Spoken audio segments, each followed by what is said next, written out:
우리의 죄를 하나님께 가지고 나아갈 때에 하나님만 그 죄를 사하여 주실 수 있는 줄 믿습니다.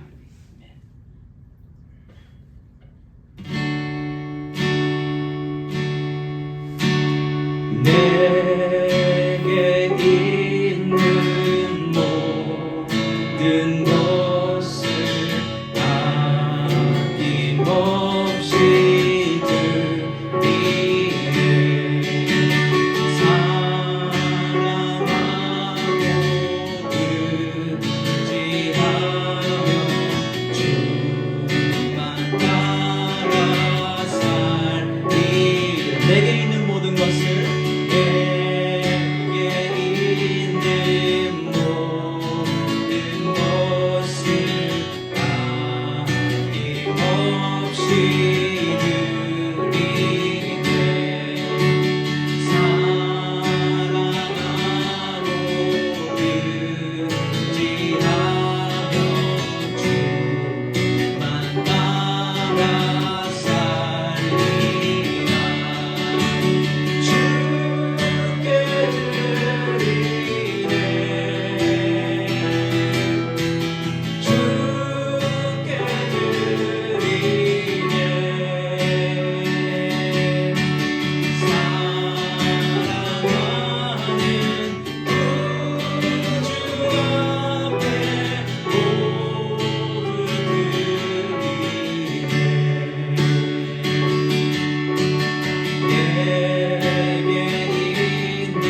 그 발 위에 입 맞추고 깨뜨리리라. 내게 있는 향이 오파 내게 있는 향유 오파 주께 가져와. 그 발 위에 입 맞추고 깨뜨리리라. 나를 위해 험한 산길 오르신 그가 걸음마다 계신 사랑 새겨놓았네. 내게 있는 향유 오파 주께 가져와. 그 발 위에 입 맞추고 깨뜨리리라. 나를 위해 십자가에 달리신 그와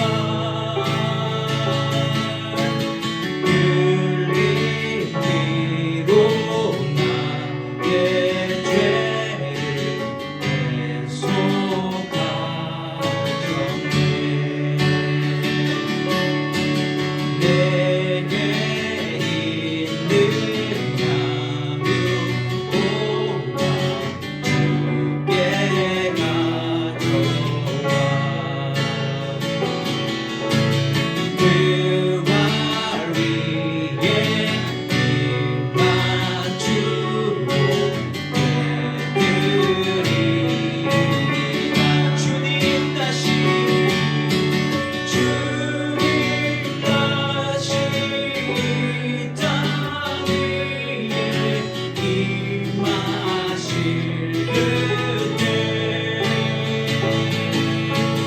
주의 크신 사랑으로 날 막아주소서. 주의 크신 사랑으로 주의 크신 사랑으로 날 막아주소서. 내게 있는 향유 오파 내게 있는 향유 오파 주께 가져와.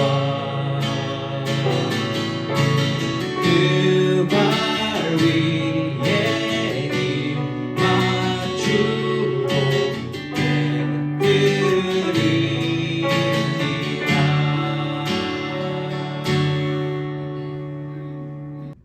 하나님 아버지, 오늘도 우리가 주의 말씀 앞에 있습니다.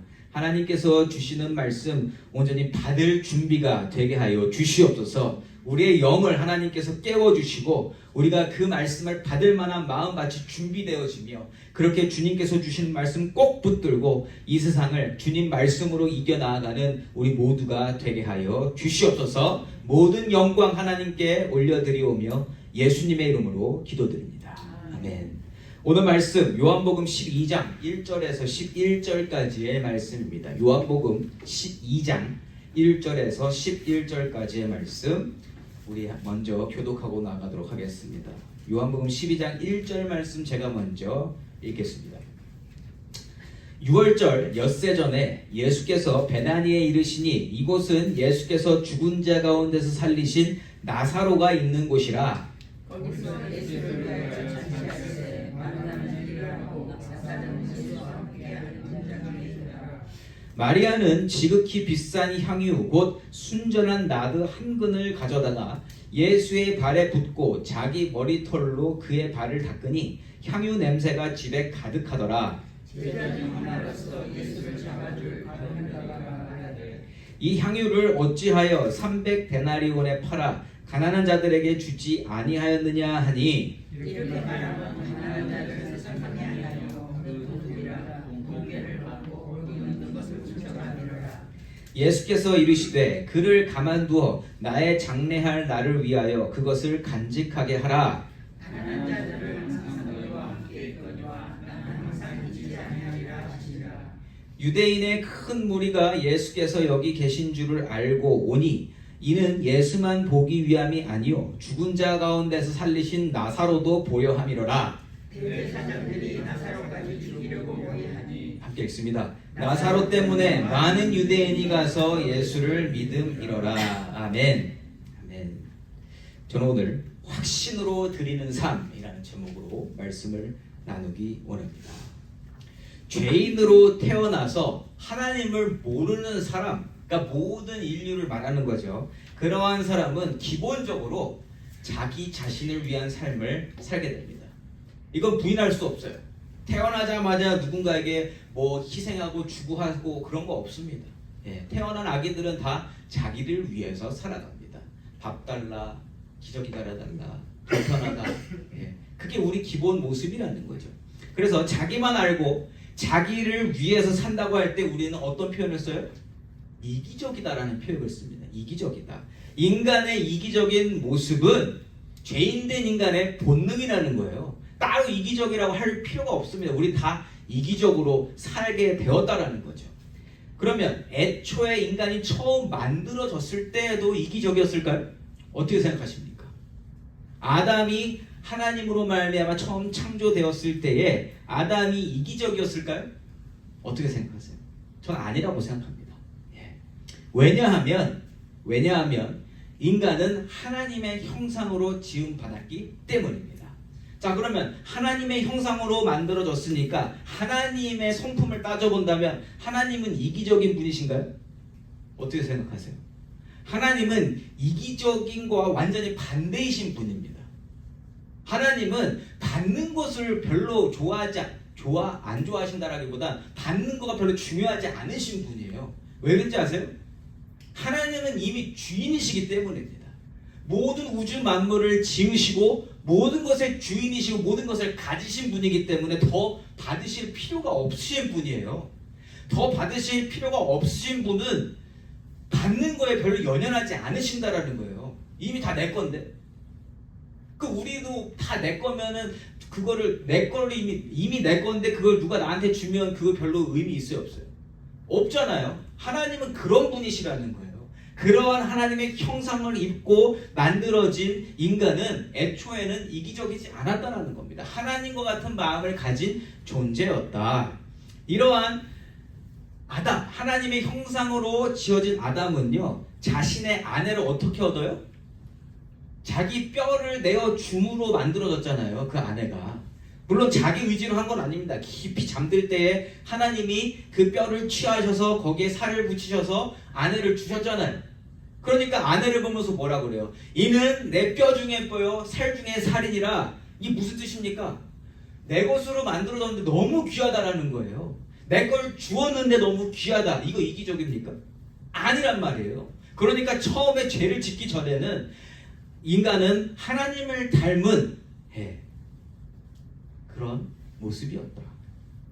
내어줌으로 얻는 것을 처음에 배웠다라는 겁니다. 자, 그런데 이게 언제 어색해지고 변질됐습니까? 이기적으로. 죄를 짓고 나서 하나님 앞에 범죄하고 하나님과 단절되니까 어떻게 살아야 돼요? 이젠 나를 위해 살아야 돼요. 내가 하나님을 위해 사는 존재로 만들어졌었는데 하나님이 안 보이게 되니까 그러면 어떻게 된다? 나를 위해 살아야죠. 거기서부터 이기적인 삶이 시작됐다라는 겁니다. 자, 그래서 이러한 이기적인 인간의 삶이 변화할 수 있는 유일한 방법은 죄짓기 전에 처음 모습으로 돌아가는 것밖에 없다라는 거예요. 나를 지으신 창조주 하나님을 깨닫고 만나서 내가 원래 어떠한 존재로 만들어졌었는지를 알고 예수를 통해서 죄사함을 받으면 인간은 다시 하나님의 형상대로 회복되는 줄 믿습니다. 그때서야 비로소 우리가 이기적인 마음을 내려놓을 수 있다라는 거예요. 그런 척이라도 할 수 있다. 오늘 본문에서는요, 하나님을 만나서 삶이 변화된 사람의 모습이 등장합니다. 이 사람의 삶을 우리가 살펴보면서 이기적인 우리가 어떻게 베풀고 드리며 섬기는 자로 사는지를 배우고요, 믿음 생활에 대해서 좀 더 깊이 생각하게 되는 저와 여러분이시기를 예수 이름으로 축원합니다. 자, 현재 우리가 살펴보고 있는 내용들의 사건이 있죠. 요한복음의 중대한 사건, 나사로가 죽었다가 다시 살아난 사건, 우리가 그 가운데 있습니다. 나사로는 죽음을 확실히 보여줬어요. 죽은 지 나흘이 지났고 시체 썩는 냄새가 났다라는 그 표현으로 죽음을 확인시켜줬었던 인물입니다. 그러한 나사로가 다시 살아났어요. 부활했습니다. 사람들의 마음속에 죽은 자가 다시 살아나는 그 모습은 굉장히 깊이 각인됐을 거라는 거죠. 특별한 일이라는 겁니다. 자, 이러한 사건 가운데 중심 되시는 예수님이 베다니, 아직도 베다니에 계십니다. 1절과 2절 말씀 제가 다시 한번 읽어봅니다. 6월절 엿새 전에 예수께서 베다니에 이르시니 이곳은 예수께서 죽은 자 가운데서 살리신 나사로가 있는 곳이라. 거기서 예수를 위하여 잔치할세 마르다는 일을 하고 나사로는 예수와 함께 앉은 자 중에 있더라. 아멘. 자, 베다니에서 무슨 일이 일어나고 있습니까? 파티하고 있습니다. 잔치하고 있습니다. 무엇을 위한 잔치입니까? 2절에 보시면 예수를 위한 잔치가 벌어지고 있습니다. 왜 예수를 위해서 지금 잔치를 할까요? 예수님이 죽은 나사로를 살리셨기 때문에 그거에 대한 어떤 즐거움을 위해서 잔치가 벌어지고 있다는 거죠. 예수님은 예수님대로, 또 예수님이 살리신 나사로는 나사로대로 사람들의 집중 조명을 받으면서 잔치가 이루어지는 상황이라는 거죠.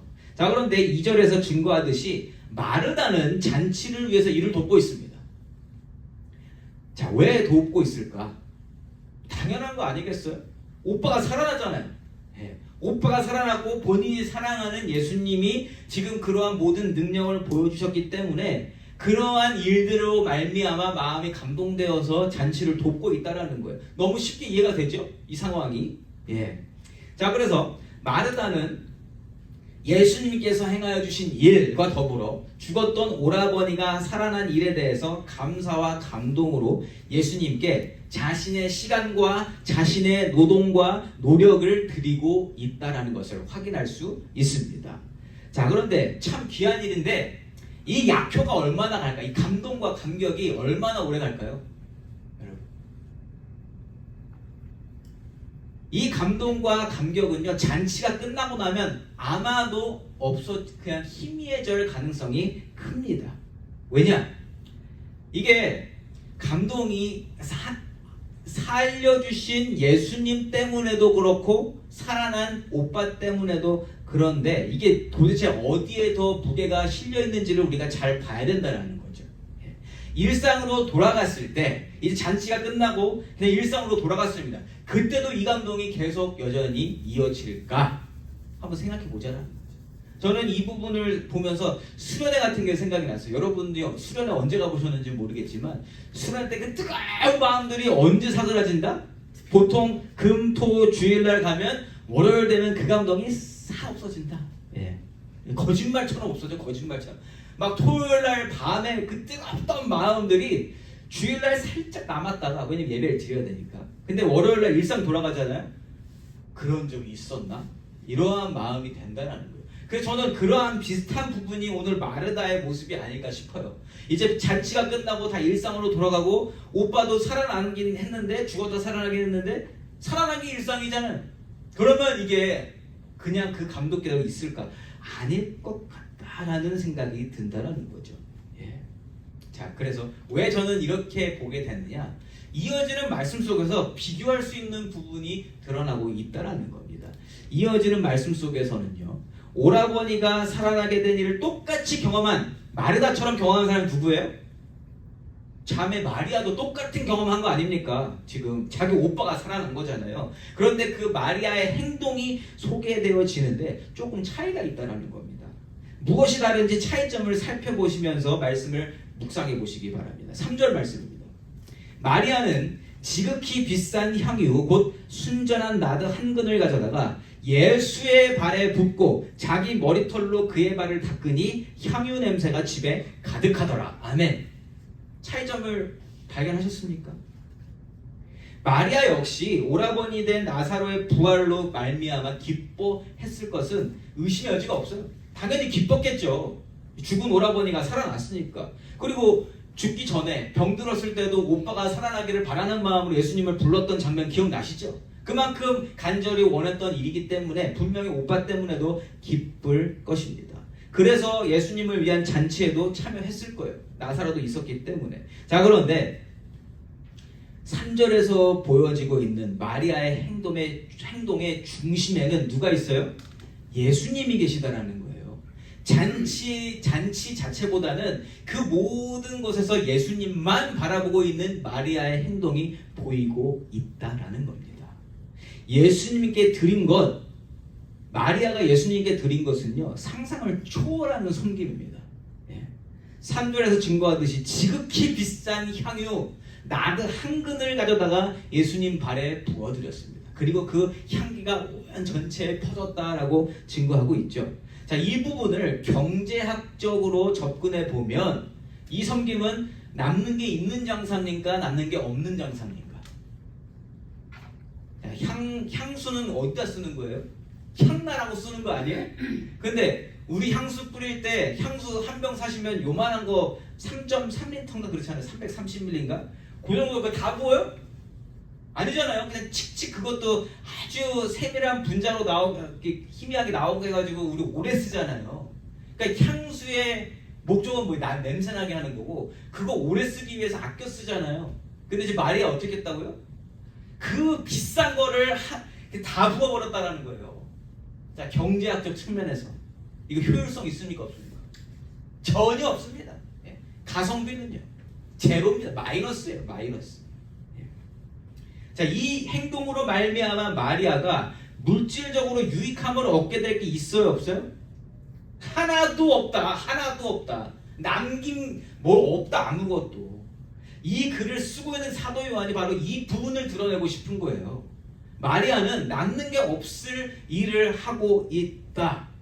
마리아는 자신이 가진 전부를 어쨌든 전부를 어떻게 표현할 수 없겠지만 어떤 물질적으로 가진 모든 것을 다 쏟아 부었습니다. 마리아가 이렇게 자신이 가지고 있는 것 중에 최고의 것을 가장 좋은 것을 예수님께 드리는 이유가 뭘까요? 이유가 뭘까요? 단순히 오빠가 살아나는 것에 대한 감사 때문에 이렇게 할 수 있을까요? 어떻게 생각하십니까? 마리아가 이렇게 할 수 있는 이유는, 특별히 예수님께 이렇게 할 수 있는 이유는 예수님을 바라보는 자신만의 확실한 관점이 있기 때문이에요. 예수님에 대해서 믿는 게 있기 때문이에요. 예수님이 마리아에게 있어서 그냥 죽은 자를 살리신 초능력자 그 이상의 의미를 가지고 있는 분이다라는 겁니다.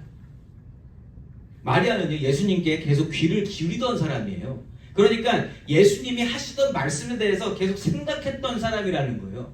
이해가 가든 이해가 가지 않든 예수님은 계속 말씀해 오셨다는 걸 우리가 알 수 있지 않습니까? 거기에 대해서 귀를 기울이고 집중했던 사람이라는 겁니다.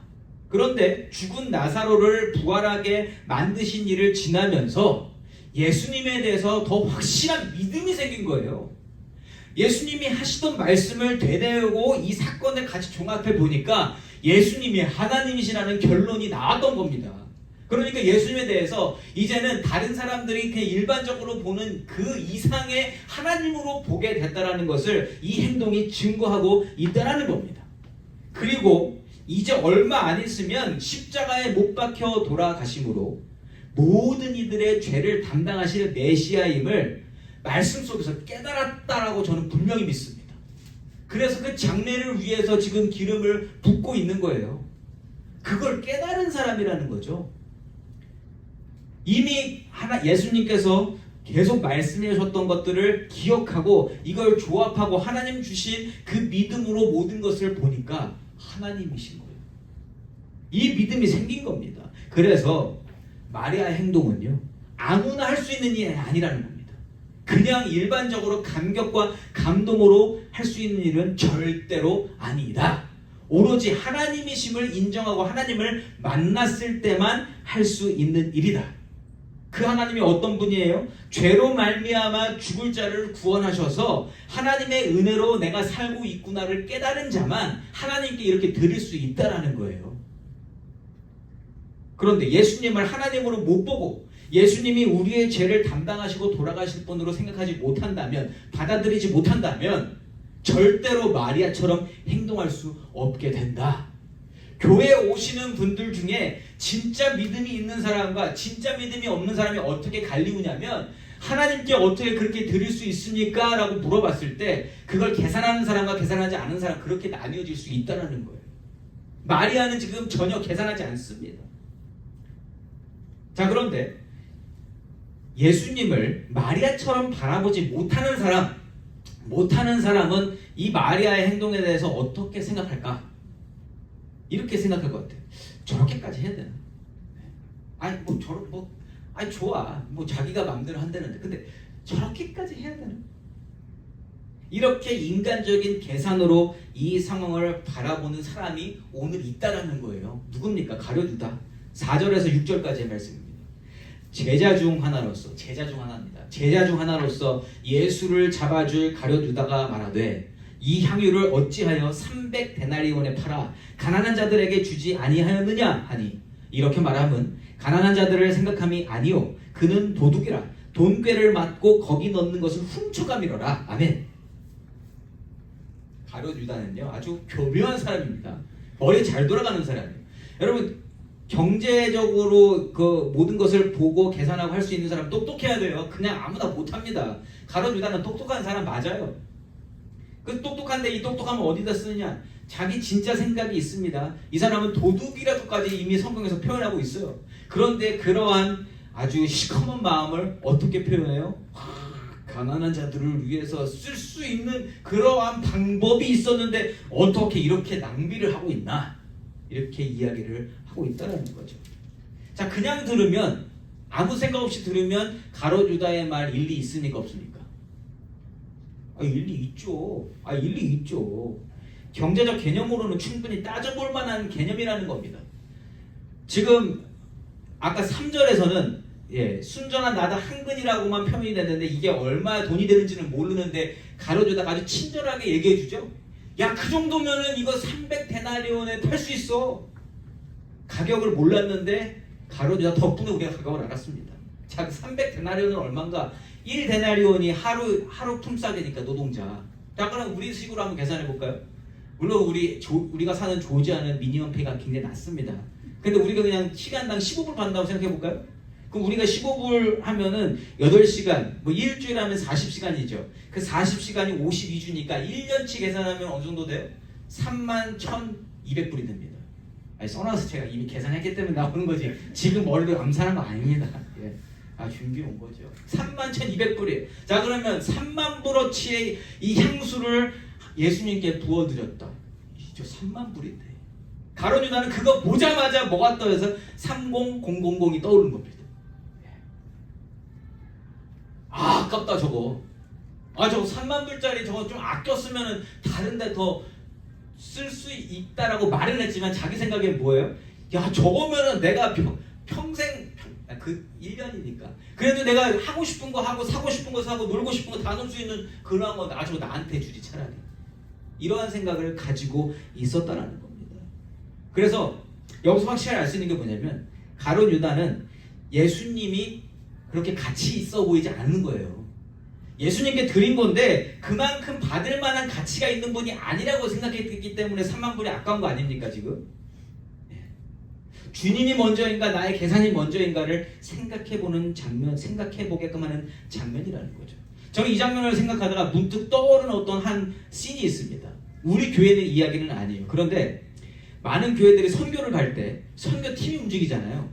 자, 그러면 선교팀이 움직일 때 선교팀 한 사람 한 사람이 뭐 해외로 나갔다. 그럼 비행기표 사야 되죠. 가가지고 뭐 먹을 거, 숙박비 뭐 다 하면은 굉장한 금액이 들어갑니다. 자, 그런데 선교도 안 가는 분들이 뭐 이렇게 말씀하시는 분들이 있어요. 아니, 저 돈 다 그냥 모아서 선교사님 드리면 되게 많은 일을 할 수 있을 것 같은데 저 굳이 저렇게 돈 써가면서 왜 저러고 있나라고 말하는 분들이 있다 없다? 있다. 그런 논쟁은 항상 있습니다. 항상 있어요. 자, 그럼 어떻게 하는 게 맞아요? 답은 없어요. 답을 정할 수 없는 부분입니다. 상황마다 다를 수 있고요. 지혜롭게 풀어나가야 할 문제라는 거죠. 근데 이렇게 하다가 저는 우리가 작년에 다녀온 오키나와 선교여행이 생각이 났어요. 우리가 생각해보면 그냥 행한 일, 뭔가 결과적으로만 따져보면 망친 선교예요. 한 게 없거든요. 뭘 누구한테 이렇게 해왔습니다라고 이야기할 만한 걸 아무것도 안 하고 온 그러한 선교 여행이 있습니다. 왜냐? 그럴 만한 여건이 안 되니까. 누군가는 그렇게 생각할 수 있습니다. 누군가 제가 그렇게 우리 교회는 작년에 오키나와로 갔다 왔습니다. 뭐 하고 오셨나요? 한 게 없습니다. 라고 이야기를 하면 그분들이 뭐야? 왜 돈을 낭비하고 왜 그렇게 한 거야? 라고 이야기할 수 있겠지만 저뿐만 아니라 장로님, 집사님도 그리고 여러분들 다 동의하실 거예요. 그 여행은 정말 값진 여행이었다는 거예요. 왜냐하면 하나님이 기뻐하시는 여행이었습니다. 하나님이 기뻐하시는 방문이었고 하나님께서 계획해 놓으신 만남이었음을 저는 확신할 수 있었어요. 그만큼의 값어치가 있는 그러한 발걸음이었다라는 겁니다. 사람과 사람이 만나면서 그 안에서 예수님이 같이 동행해 주시고 예수님을 함께 찾고 예수님을 이야기하며 저는 예수 안에서 형제 자매된 자들이 함께 모여서 예수님을 높일 수 있는 너무나 귀한 시간이었다라는 거예요. 그럼 이것은 그냥 돈으로 따지는 것과 비교할 수 있다 없다? 절대 없다. 누가 보기에는 몇천 불을 생각할 수 있지만 가룟 유다처럼 생각할 수 있지만 아니요, 이건 돈하고 상관없는 일이었다라는 거예요. 예수님을 중심으로 예수님으로 생각하며 예수의 길을 가는 자들은요 유익과 이득을 계산해 보지 않아요. 애초부터 마리아는 자신이 얻을 유익과 이득을 계산하지 않았습니다. 그 생각이 없어요. 계산하고픈 생각이 없습니다. 예수님이 진정 죽음을 이기시고 부활하실 분임을 믿게 됐고 예수님이 하나님 되심을 확실하게 알고 나니까 이게 드리는 게 문제가 아닌 거예요. 내 걸 다 드리고 싶은 거예요. 지금 그걸 그냥 이렇게 대치해 놓은 겁니다. 그냥 내가 그래도 가장 좋은 것을 드리고 싶다. 그래서 그거 한 것밖에는 다른 의미가 없다. 나에게 당장 어떠한 유익이 없다 하더라도 당장 다 드리면 나에게 남는 게 없다 하더라도 하나님께 드리고 싶은 마음이 생기는 것은 하나님을 만났기 때문입니다. 하나님을 진짜 만나잖아요? 그러면 드리고 싶은 생각밖에 안 들어요. 이게 하나님 만난 사람의 그냥 자연스러운 반응이라는 겁니다. 왜요? 예수님이 그 영혼을 만지시고 하나님이 모든 것의 주인이심을 깨닫게 하시고 그냥 하나님 따라가면 인생은 그냥 성공한 거구나 하는 것을 인정할 수 있기 때문에 더 이상 뭐 다른 게 내가 준비할 게 필요하다고 느껴지지 않기 때문입니다. 그렇게 하나님을 바라보잖아요. 그러면 하나님은 그 자체로서 높임 받으실 분이구나라고 인정하게 됩니다. 그냥 하나님을 높이고 싶어집니다. 어떻게든 하나님을 따라가고 싶어하고 내가 가졌던 것 아무 필요 없어요. 그냥 하나님만 따라가면 되니까. 다른 생각을 할 수가 없다는 거죠. 위대하신 하나님을 만나는 것만으로도 그분과 그냥 대화를 나누는 것만으로 그거 자체가 감격이고 감동이고 기쁨이라는 거예요. 근데 이건 아무리 설명해도 이거는 그렇지 않은 사람에게 가룟 유다에게 아무리 설명해줘도 못 알아들어요. 이거는 못 알아들어요. 예수님 옆에 있었고 예수의 행동을 알고 예수님의 모든 것을 다 보고 있는 가룟 유다인데 그 예수님을 정말 죽으신 자를 살리시는 능력의 하나님으로 만나지 못했고요. 하나님과의 끊어진 관계를 회복해 주실 수 있는 메시아, 구원자로 바라보지 못하면 예수께 드리는 것에 계산을 하게 된다는 거예요. 그냥 사람으로 보기 때문에. 그냥 일반적인 그냥 조금 나보다 좀 아는 것 같은데 그래도 사람들에게 좀 존경받는 것 같은데 이 정도까지밖에는 생각 못한다. 이러한 상황에서 마리아가 보여준 이 행동이 특별하게 보인다는 겁니다. 진짜 하나님을 사랑하는 자, 하나님을 만난 자만 할 수 있는 일을 보여줬다는 거죠. 그러한 마음을 아시는 예수님이 가룟 유다를 향하여 이렇게 말씀하십니다. 7절 말씀입니다.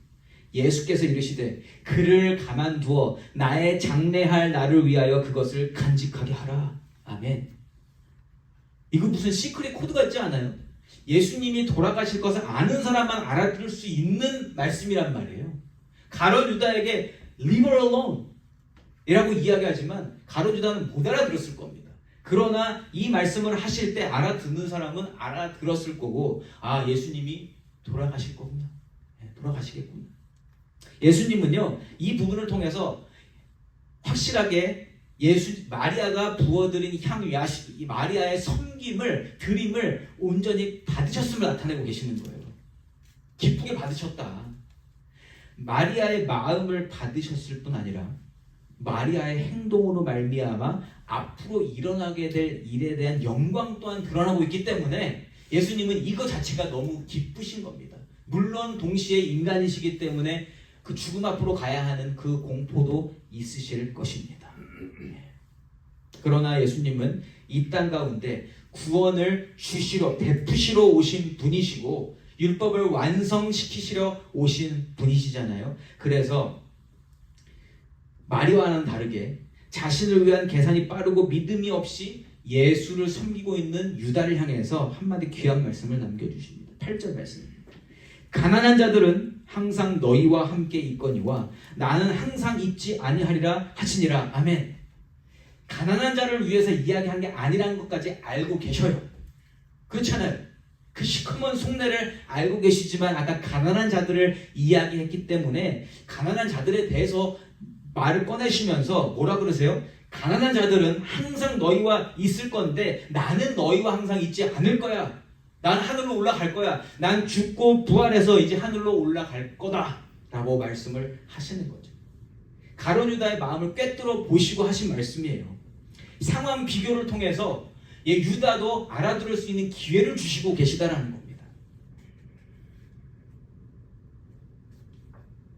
마리아의 행위를 두고 가난한 자들을 돕는 것이 더 나을 뻔했겠다라고 말한 유다. 지금 유다가 증거하는 건 뭐예요? 이 모든 상황을 통틀어서 가난한 자들을 돕는 것보다도 예수님이 더 아래에 있는 겁니다. 예수님의 가치를 아예 바닥으로 내려버렸어요. 이 세상에서 봉사활동하는 것보다 예수님의 가치를 내려버린 사람이 가룟 유다입니다. 왜요?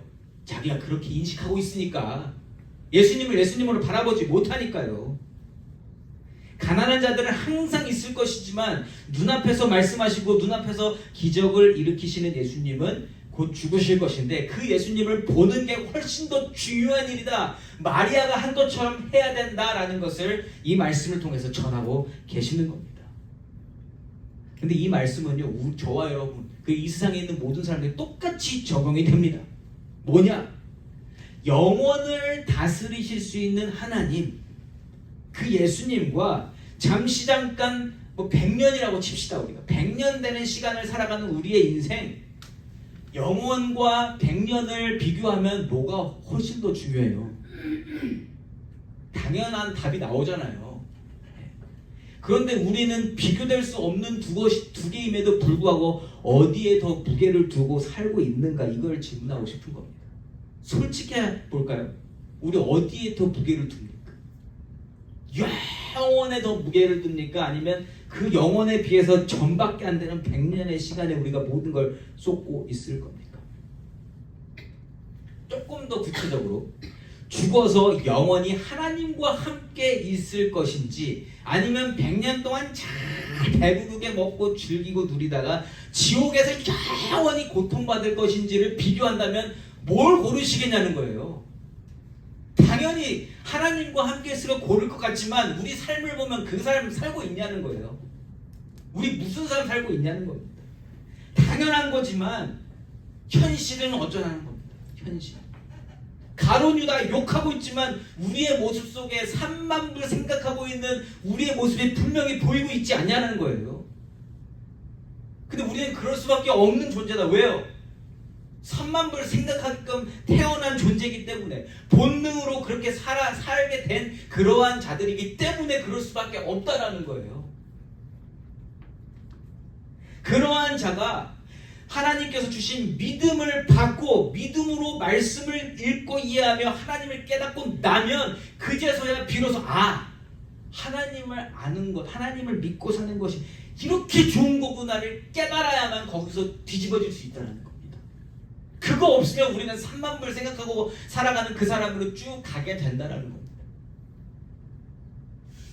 영생이 무엇인지 알아야만 영생을 누릴 수 있는 겁니다. 영생의 주관자 되신 하나님을 만나야만 그 하나님께 드리는 것을 계산하지 않고 할 수 있게 된다는 겁니다. 그러한 사람은 어떻게 되냐? 하나님께 다 드리는 것이 인생에서 가장 중요한 우선순위가 되게 된다. 왜요? 진짜 가치를 알았으니까. 그 옛날 찬양 있잖아요. 냉장고 팔아 뭐 할 거예요? 왜? 뭐 다 팔아서 하나님 드린다는 그 유치한 가사가 유치하지 않다는 거예요. 정말 예수를 영접하고 하나님을 만나잖아요. 그러면 그렇게 살고 싶어진다라는 거예요. 하나님으로 살아가는 인생과 비교될 수밖에 없는 가롯 유다의 삶은 어떤 삶입니까? 계속 머리 굴려야 되잖아요. 이렇게 하는 게 나한테 유익인가? 이렇게 하는 게 내가 손해를 좀 덜 보나? 결국 그 머리로 한 게 뭐예요? 예수님 팔아 넘기는 거잖아요. 예수님 팔아 넘기면 내가 조금 더 유익을 얻을 수 있을 것 같잖아요. 그래도 내가 제자로 인정받고 좀 친해졌으니까 그래도 나밖에는 그 할 수 있는 소스가 없네. 얼마나 손뼉치면서 좋아했을 거예요. 이거 할 수 있는 건 나밖에 없네. 내가 팔면 내가 모든 거 다 얻겠네. 맞아요. 그거 그렇게 사는 거 맞아요. 경제관념으로 따지면 굉장한 유익을 얻는 사람이 유다 맞습니다. 그런데 하나님을 못 만났으니까 그렇게 사는 거잖아요. 그렇게 살아가는 사람들의 모습이 9절에서 11절까지 말씀입니다. 유대인의 큰 무리가 예수께서 여기 계신 줄을 알고 오니 이는 예수만 보기 위함이 아니요 죽은 자 가운데서 살리신 나사로도 보려 함이로라. 대제사장들이 나사로까지 죽이려고 모이하니 나사로 때문에 많은 유대인이 가서 예수를 믿음이로라. 아멘. 예수님은요, 예수님을 믿는 사람이든 믿지 않는 사람이든 굉장히 매력적인 분이었던 거예요. 사람들이 모여들 수밖에 없었다. 사람들의 관심을 받고 있었습니다. 또 나사로도 똑같아요. 죽었다 살아난 사람이 특별하잖아요. 그러니까 나사로도 관심을 받고 있는데 이게 어떠한 사람들을 불편하게 한 겁니다. 누군가의 관심을 받고 집중 조명을 받는 게 누군가에게 굉장히 불편한 일이었다. 왜냐하면 이기적인 계산 속에서 보니까 예수와 나사로 때문에 나에게 불이익이 찾아오는 겁니다. 내가 손해볼 게 너무 많아요. 그러면 나를 힘들게 하는 존재들을 없애버리고 싶은 게 이기적인 계산 방법이 아니겠습니까? 내가 더 좋은 걸 얻기 위해서. 근데 이 말씀이 참으로 안타깝고 힘든 말씀인 이유는 뭐냐면 그렇게 계산하고 말하고 행동하는 사람들이 누구라고 그래요? 대제사장들이래요. 유대인들이래요. 예수님 바로 옆에 있었던 제자 가롯 유다라는 거예요. 참고적으로 대제사장은 한 명인가요? 여러 명인가요? 한 명이죠. 대제사장은 한 명이어야 됩니다. 그런데 지금 지난주 말씀에서도 그렇고 복음서에서 대제사장들이라는 표현이 나와요. 이거 어떻게 해석해야 됩니까? 이 부분은 한글 번역이 잘못된 거예요. 그러니까 영어로 보면 정말 우리가 아는 한 명밖에 없는 대제사장은 하이프리스트입니다. 하이프리스트는 한 명이에요. 그런데 그 하이프리스트 옆에서 참모 역할을 하는 사람들이 수제사장들인데 그들이 chief priest입니다. 그런데 이 chief priest를 한글 번역에서는 대제사장들이라고 번역해놨어요. 그래서 오해하지 마시기 바랍니다. 이때 당시 대제사장은 가야바 한 사람이고 가야바 주변에서 정말 그 제사장을 도와서 함께 일을 해 나가는 사람들이 수제사장들, chief priest, 대제사장들인데 지금 하나님께서 대제사장으로 세워주시고 수제사장으로 세워주셔서 하나님 일을 하라고 맡겨놓은 자들이 뭐 하고 있다고요? 머리 굴리고 나에게 손해보는 거 없애려고 하고 있다. 그런데 그 손해보는 자가 누구예요? 예수고 나사로예요. 이거 얼마나 안타까운 일입니까? 하나님께서 택정하셔서 하나님을 섬기라고 하나님 말씀대로 살라고 한 자들이 하나님을 생각하는 게 아니라 온전히 나만 생각하고 있다. 그냥 본능으로 살고 있다는 겁니다.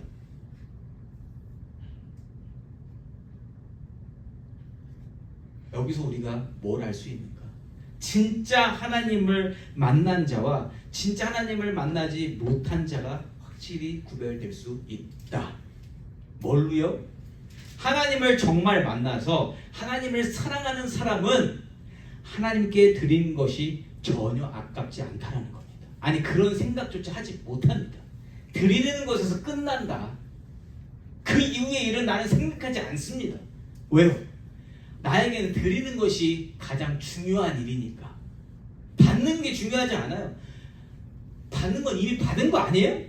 하나님을 만나는 것 자체가 인생으로서 가장 좋은 걸 받은 것인 줄 믿습니다. 그게 가장 복된 인생이에요. 그러면 그 복받은 인생은 하나님께 드리면서 끝나는 겁니다.